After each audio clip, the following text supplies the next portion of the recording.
안녕하세요. 경제는 소확행, 소쌤과 함께하면 확실한 행복, 소성욱입니다. 자, 우리 고등학생이 반드시 알아야 할 필수 경제 상식 22번째 시간인데요. 오늘 생활 속 경제는 아주 여러분들에게 도발적인 질문으로 시작을 합니다. 자, 돈 자랑 어디까지 해봤니? 많이 하고 싶은데.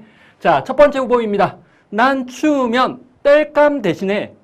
땔감으로 장작 대신에 지폐를 태운대요. 저기 보면은 여기 난로가 있는데 여기 하얀 게 돈이에요, 돈. 장작 대신에 지폐를 태워버려요. 자, 두 번째 후보입니다. 난 어렸을 때부터 레고 대신에 돈다발 쌓기 놀이를 했어. 어린애들이 지금 쌓고 있는 게 레고가 아니라 돈다발이야. 돈다발로 쌓으면서 놀고 있어요. 와, 강력합니다. 자, 세 번째. 용돈 이 정도는 다 받는 거 아니야? 어린아이가요. 아주 밝게 웃고 있는데요. 돈이 어마어마합니다. 이 정도 다 받고 있죠. 네 번째. 난 돈이 무거워서 그냥 버렸어. 쓰레기통에 막 돈들이 있어요. 돈을 버렸대. 자, 이게 도대체 무슨 일인가? 얼마나 돈이 많길래 이런가? 근데 이게 부자들 이야기가 아니라 일반 서민들의 이야기예요. 자, 도대체 언제 이랬냐? 자, 여러분, 1번, 2번 요 두 가지는 1차 세계대전 직후에 독일에서 있었던 초인플레이션이에요. 어마어마한 인플레이션 때문에 돈의 가치가 폭락을 해서 이런 일들이 생겼대요. 그리고 여기 세 번째 사례는 2008년에 짐바브웨에서 이제 있었던 일인데요. 물가가 무려 몇 프로가 뛰었냐면은 3억 퍼센트. 3억 퍼센트. 우리 100%면 2배가 되는데 3억 퍼센트가 뛰었대. 상상이 안 되죠. 요 사례는 조금 이따가 우리가 인플레이션에 영향할 때 다시 한번 보고요. 그리고 여기 이거는 2019년에 베네수엘라에서 있었던 일이에요. 물가가 1000억 퍼센트가 뛰었어요. 그러니까 사람들이 이제 돈이 거의 종이 쪼가리가 된 거야. 그냥 버렸어. 돈의 가치가 너무 없어서. 자, 그래서 우리가 이번 시간에 이제 알아볼 내용이 바로 달걀 3개 가격은 100조거든요, 이게. 왜 이런지도 이따가 알아보고. 자, 먼저 물가와 물가지수. 물가라는 게 뭔지, 물가지수가 뭔지 보고요. 그리고 물가 상승률, 그리고 인플레이션의 영향까지 알아보도록 할게요. 자, 먼저 가격과 물가를 좀 구분을 해야 돼요. 가격. 자, 여러분, 우리 사과 가격이라고 할까요? 사과 물가라고 할까요? 당연히 사과 가격이라고 하죠. 우리 핸드폰 가격이라고 하지 핸드폰 물가라고 하진 않습니다. 가격이란 건 개별 재화나 서비스의 가치는 가격이라고 해요.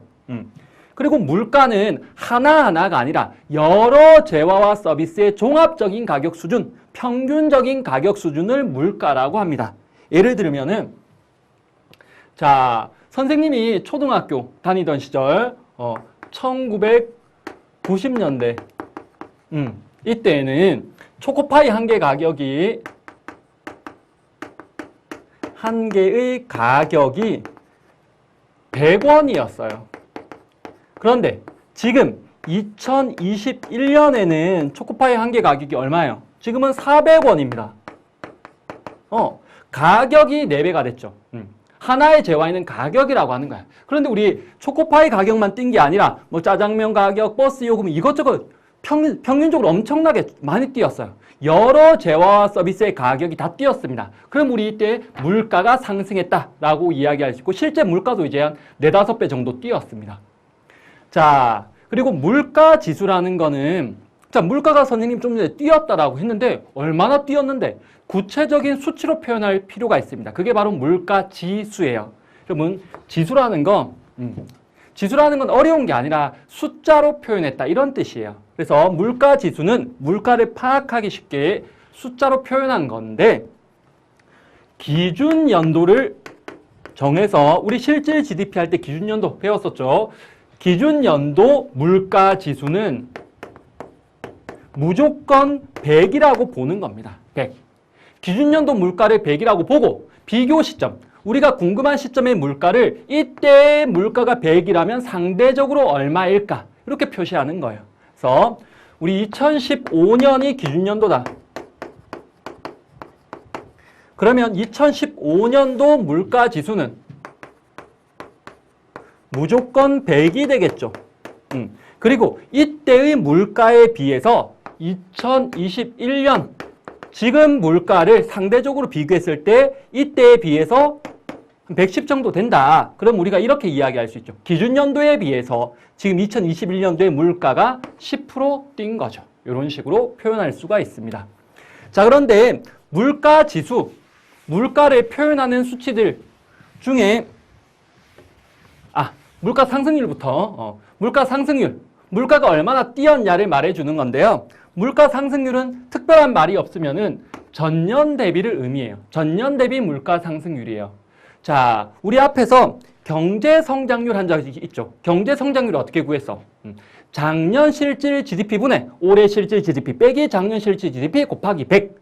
그래서 경제 성장률도 플러스냐 0이냐 마이너스냐가 중요하다고 했습니다. 경제 성장률이 플러스야. 그러면 작년보다 실질 GDP 증가. 0이면 그대로, 마이너스면 작년보다 실질 GDP 감소. 물가 상승률도 똑같은 변화율 개념이에요. 자, 전년 대비 물가 상승률은 어떻게 구하니? 작년에 비해서잖아. 그러니까 작년이 기준이 돼.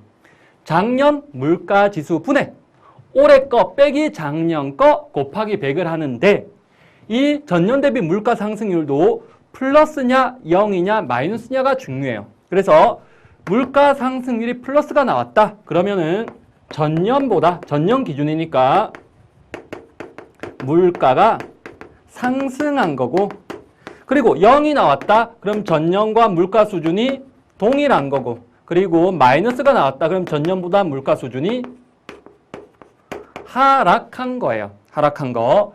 그리고 우리가 쓰는 물가 지수, 크게 세 종류를 볼 건데요. 여러분에게 실은 제일 익숙한 건 이거일 것 같아. 소비자 물가 지수. 뉴스에도 막 나오거든요, 이거는. 자, 소비자 물가 지수는 뭐냐? 우리 소비자들이 우리 가게에서 일상생활을 하면서 자주 구입하는 품목들, 그러한 재화와 서비스의 종합적인 가격을 표현한 건데요. 우리가 자주 쓰는 주요 소비재, 우리가 소비의 목적으로 쓰는 재화나 서비스 약 490가지, 약 490가지 정도의 가격을 종합한 겁니다. 이 490가지에는 뭐가 들어가냐면은 우리가 자주, 우리한테 중요한 거, 라면, 우유, 김밥, 떡볶이, 버스 요금, 지하철 요금, 스마트폰 이용료 이런 것들. 이런 것들이 다 490종에 다 들어가요. 그런데 선생님이 찾아보니까 뉴스에 지금 이런 게 났어요. 지난달 선생님 지금 이 강의를 찍고 있는 시점이 9월인데 지난달 8월 소비자 물가가 전년 동월 대비 2.6%가 뛰었다. 그래서 지금 물가가 너무 많이 뛰었다 막 이렇게 이야기를 하고 있더라고요. 전년 동월 대비 2.6%. 여러분, 이 전년 동월 대비라는 건 전년, 작년, 동월 같은 달과 비교하는 거죠. 지금이 이때 8월이라면은 2021년 8월, 그럼 작년 동월은 2020년 8월이랑 비교하는 건데 작년 같은 달에 비해서 2.6%가 뛰었다는 거예요. 그런데 선생님이 느끼기에는 물가는 훨씬 많이 뛴 것 같아. 부모님도 요즘에 뭐 가격이 너무 많이 뛰어서 뭐 어쩌기 장바구니에 담기도 힘들다, 뭐 걱정된다 이런 말씀을 하신단 말이에요. 근데 왜 2.6%밖에 안 뛰었다고 그래? 느끼기 엄청 많이 뛴 것 같은데 바로 이 소비자 물가 지수는 무려 490여 종을 대상으로 하고 있잖아요. 그러니까 490여 종의 가격이 다 뛰는 건 아니잖아. 지금 특히 가격이 많이 뛴 게 달걀 가격이 무려 54%가 뛰었어. 달걀 54%. 그리고 시금치 가격은 36%가 뛰었어요. 쌀, 반드시 먹어야 되는 쌀 13%가 뛰었습니다. 선생님이 좋아하는 돼지고기 11%가 뛰었어요. 그러니까 나는 이것들을 종합하면 20%는 넘게 뛴 것 같아, 지금 물가가. 그런데 왜 2.6%밖에 안 되냐? 가격이 거의 안 뛴 것들도 많이 있을 거 아니, 이 안에는. 혹 이 중에 가격이 오히려 하락한 것도 있을 수가 있겠죠. 그러니까 이걸 평균 내버리면은 실은 2.6% 정도밖에 안 뛰었다고 하는 거야. 우리가 느끼기엔 엄청 뛴 것 같은데. 그래서 이 소비자 물가 지수 말고요. 우리가 느끼는 물가, 실제로 우리가 체감하는 물가라고 해서 체감 물가라는 용어가 있습니다. 이 체감 물가의 대표적인 게 바로 장바구니 물가예요. 장바구니 물가. 이거는 통계청에서 수치상으로 발표하는 소비자 물가지수 이런 게 아니라 말 그대로 우리가 느끼는 물가, 체감하는 물가예요. 우리가 장바구니에 자주 담는 것들, 아까 말했던 뭐 라면, 그리고 뭐 우유, 그리고 달걀 이런 것들. 근데 이런 것들은 우리가 자주 사는 몇 가지만 가격이 뛰면 우리는 엄청 뛰었다고 느끼는 거죠. 근데 실은 그게 여기는 잘 반영이 안 돼. 그래서 이게 너무 벌어지면 실은 이게 그렇게 의미가 없는 거잖아. 그래서 통계청에서 이걸 좀 보완하기 위해서 하는 게 뭐가 있냐면은 이 괴리를 해결하기 위해서 생활물가지수라는 걸 발표를 해요. 생활물가지수. 이건 이제 490종 중에서도 우리가 더 자주 사용하는 약 156가지 주요 필수품을 대상으로 하는데 이것도 종류가 좀 많긴 하죠. 이것도 여전히 이 장바구니 물가랑 괴리가 있긴 하지만 그래도 소비자 물가보다는 조금 더 가깝다. 근데 실제로 우리가 가장 절실하게 느끼는 건 바로 장바구니 물가 이거죠. 자, 그 다음에 생산자 물가 지수도 있어요. 요거는 소비자들이 자주 사는 거 말고 생산자들, 기업이 생산을 위해서 구입하는 자본, 그리고 자본재, 뭐 기계라든지 이런 것들, 그리고 주요 원자재, 자본재나 주요 원자재 약 900종을 대상으로 하는데 근데 생산자 물가 지수가 뛰면 곧 생산비가 비싸진다는 거지. 그럼 소비자 물가 지수도 이제 덩달아서 같이 상승하는 그러한 관계에 있어요. 그리고 마지막으로 GDP 디플레이터. 우리 현실에서는 이게 제일 익숙하지만은 경제에서는 이걸 좀 제일 많이 써요. GDP 디플레이터는 GDP를 이용해서 물가를 추론하는 건데요. 우리 GDP는 우리나라에서 생산되는 모든 재화와 서비스가 다 들어가잖아. 국가에서 집계만 할 수 있으면. 그래서 GDP에 들어가는 모든 재화와 서비스의 가격을 이제 종합하는 건데 이런 식으로 구합니다. GDP 디플레이터는 실질 GDP 분의 명목 GDP 곱하기 100이에요. 우리 실질 GDP는 기준연도 가격을 쓰기 때문에 오른 물가 상승분이 안 들어있어. 명목은 그 속에 오른 물가가 들어있다고. 그럼 물가가 오른 게 안 들어있는 거로 들어있는 걸 나누면은 물가 오른 것만 남아있겠지. 거기다가 기준연도가 100이니까 곱하기 100을 하는 거야. 그래서 GDP 디플레이터가 100이 나오잖아요. 우리 기준연도 물가가 100이었잖아. 그러니까 GDP 디플레이터가 100이 나오면은 기준연도와 물가 수준이 동일한 거야. 그리고 GDP 디플레이터가 만약에 100보다 크게 나왔다. 그러면 기준연도보다 물가가 상승한 거고 GDP 디플레이터가 100보다 작게 나왔다. 그럼 기준연도보다 물가가 하락한 거예요. 그래서 GDP 디플레이터는 실질 GDP분의 명목 GDP 곱하기 100이고 100을 기준으로 따진다는 거. 그럼 직접 한번 계산도 해볼게요. 자, 2018년이 기준연도라고 한번 해보겠습니다. 그럼 2018년도 GDP 디플레이터는 이것도 물가지수잖아, 물가지수. 우리 기준연도 물가는 무조건 100으로 잡기로 했죠. 그래서 100이에요. 물론 GDP 디플레이터 공식에 넣어도 실질 GDP 분의 명목 GDP 곱하기 100 하면은 100분의 100 곱하기 100이니까 100이 나오죠. 두 번째, 2019년의 GDP 디플레이터는 실질 GDP 분의 명목 GDP 곱하기 100을 하면은 80이 나옵니다. 그리고 2020년에 GDP 디플레이터는 실질 GDP 100분의 명목 GDP 120 곱하기 100을 하면은 120이 나와요. 자, 그럼 이게 무슨 뜻이냐? 2019년의 물가 상승률은 전년인 2018년에 비해서 물가가 얼마나 뛰었냐는 거잖아. 자, 그러면은 구하는 공식 작년 물가지수 분의 100분의 올해 거 빼기 작년 거 하면 마이너스 20이 나오죠. 곱하기 100을 하면은 물가 상승률이 마이너스 20%야. 작년보다 물가가 20% 하락했다는 소리. 그리고 2020년의 물가 상승률은 전년인 2019년에 비해서 얼마나 물가가 변했냐는 거고 따라서 작년 물가지수 분의 올해 거 빼기 작년 거 곱하기 100을 하면은 50%가 나오죠. 전년에 비해서 물가가 50% 상승했다는 이야기입니다. 자, 이제 넘어가서 인플레이션의 영향. 그러니까 인플레이션이 발생하면은 우리에게 어떤 영향을 주냐를 볼 건데 먼저 인플레이션이라는 건 도대체 뭐니? 인플레이션. 여러분 많이 들어봤을 거예요. 인플레이션. 인플레이션은 바로 물가 수준이 지속적으로 상승하는 겁니다. 물가 수준이 지속적으로 상승.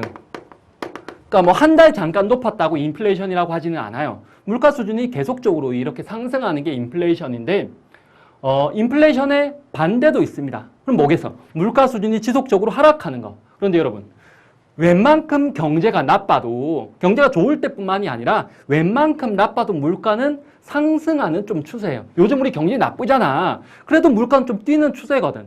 그런데 경제가 아주 나쁘면, 엄청나게 나쁘면 물가 수준이 하락하기도 합니다.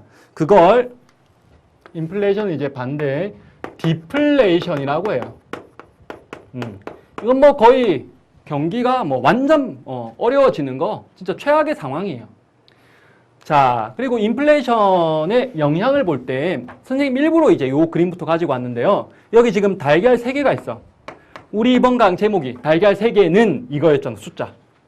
자, 한번 얼마나 큰 숫자인지 따져볼게요. 1, 10, 100, 1000, 만, 10만, 100만, 1000만, 억. 10억, 100억, 1000억. 그 다음이 조잖아. 100조야, 100조. 0만 무려 14개야, 14개. 우리의 뭐 거의 상상을 초월하는 개념이죠. 100조. 그리고 이거 짐바브웨 달러입니다.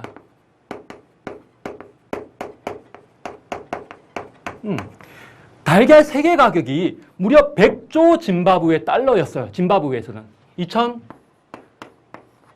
2008년에. 물가가 3억 % 상승했는데 그래서 거의 이거 따지면 하루에 2배씩 된 거예요. 하루에 물가가 2배씩.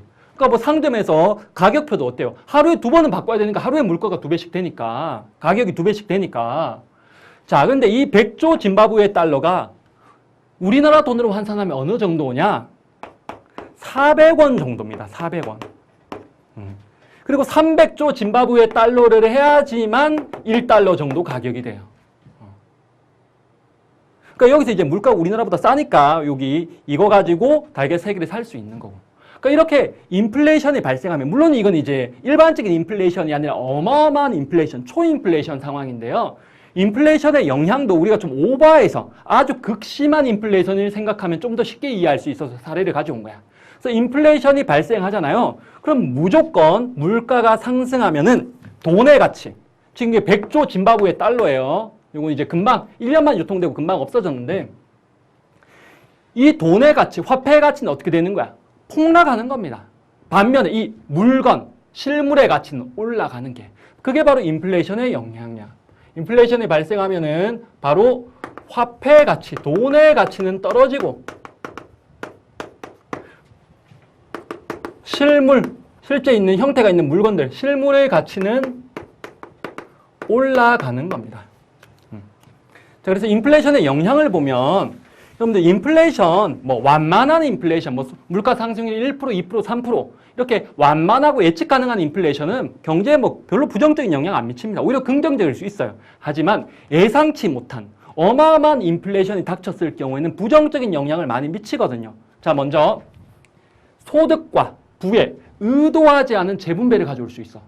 자, 그러면 이렇게 예상치 못한 큰 인플레이션이 닥쳤을 때 유리해지는 사람이 있고 불리해지는 사람이 있는데 먼저 불리해지는 사람부터 볼게요. 자, 화폐의 가치가 떨어진다 그랬지. 그러니까 재산을 화폐의 형태로 가지고 있는 사람은 망하는 거지 뭐. 화폐 가치가 떨어지니까. 그래서 불리한 사람이 화폐 자산 소유자. 이 화폐 자산에 이제 현금이라든지 예금, 주식 이런 것들이 들어갑니다. 반면에 실물의 가치는 올라간다 그랬잖아. 그래서 실물 자산 소유자, 보유자 이 사람들은 유리해져요.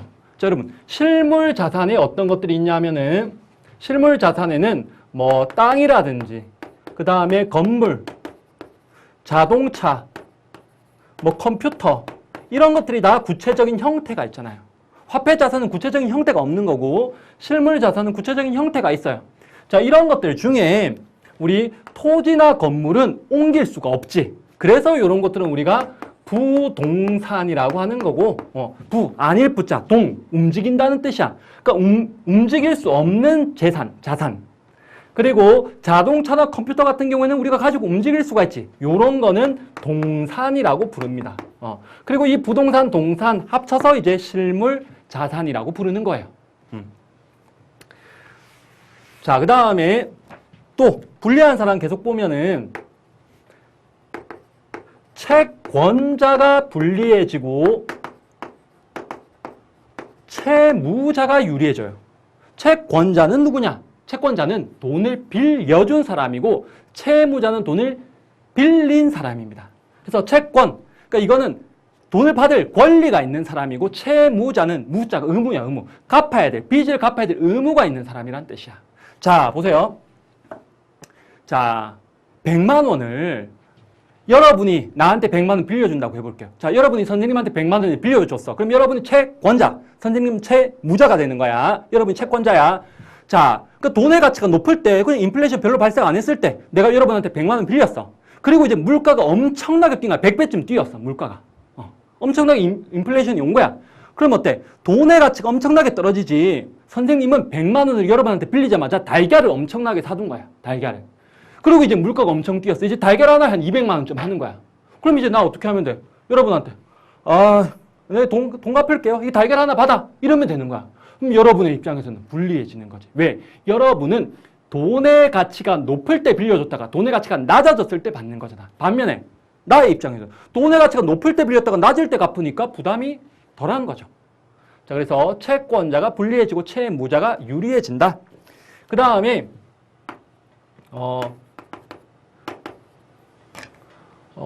봉급 및 봉급, 월급 같은 거 봉급 및 연금으로 살아가는 사람들, 그러니까 월급쟁이나 아니면은 은퇴하시고 연금을 받고 사는 분들의 경우에는 불리해집니다. 왜냐하면은 물가가 막 뛴다고 우리 월급을 막 올려주고 연금을 올려주진 않아. 별로 안 올려줘. 그러니까 내가 가진 돈은 뭐 고기서 고기인데 물건값은 계속 뛰면 나는 물건을 많이 못 사게 되고 불리해지는 거지. 반면에 자영업자, 실제 물건을 소유하고 있는 사람들 또는 물건을 만들어내는 사람들은 그거의 가치가 올라가니까 유리해질 수 있는 거죠. 자, 그 다음에 건전한 경제 성장도 저해할 수 있어요. 왜냐하면은 사람들이 멀리 내다보고 투자하는 게 아니라 빨리 물건 사서 비싸게 팔려고 투기를 한단 말이야. 장기적 투자가 줄어들고요. 단기적 투기가 증가해. 그러니까 사람들이 뭐 건전하게 막 이렇게 생산하거나 투자하려고 하려고 하는 게 아니라 빨리 비싸질 것 같은 거 막 사가지고 투기를 해서 나중에 파는 거지. 그래서 사람들의 소비가 늘어나고 저축은 줄어듭니다. 저축 뭐하러 해 지금. 예금을 해두면 그게 종이 조각이 되는데 그 사람들이 저축을 하는 게 아니라 빨리 물건 사두는 거야. 실물의 가치가 뛰니까. 그리고 실질임금. 실질임금에 이제 대비되는 개념이 명목임금이에요. 명목임금은 내 통장에 실제로 찍히는 돈, 내가 실제로 월급 받는 거, 뭐 이게 100만 원이다. 그럼 그게 명목임금이 되는 거야. 그리고 실질임금은 그 돈으로 살 수 있는 물건의 개수, 구매력을 말하는 거야. 그러니까 내가 옛날에는 100만 원 가지고 뭐 달걀을 계속 달걀 이야기하는데 달걀을 뭐 1000개 샀다. 더 살 것 같은데 1000개 샀다. 자, 그런데 이제 내가 월급을 무려 200만 원을 올려줬어. 회사에서. 야, 뭐 이런 일이 다 있나? 그런데 달걀 가격은 10배가 뛴 거야. 10배가. 그럼 나는 200만 원 가지고 옛날만큼 달걀을 못 사게 되죠. 나의 실질임금은 하락하는 거야. 또는 똑같이 100만 원만 받으면 더 못 사는 거지. 그래서 사람들이 근로자들 같은 경우 일할 의욕이 안 생기는 겁니다. 내 월급 받아서 해봤자 뭐 되지가 않는데 빨리 투기를 해야지. 자, 그리고 수출이 감소하고 수입이 증가할 수 있어요. 왜냐하면 우리나라 게 비싸지잖아. 우리나라 물가가 뛰었으면. 우리 게 비싸지면 수출이 안 되겠지.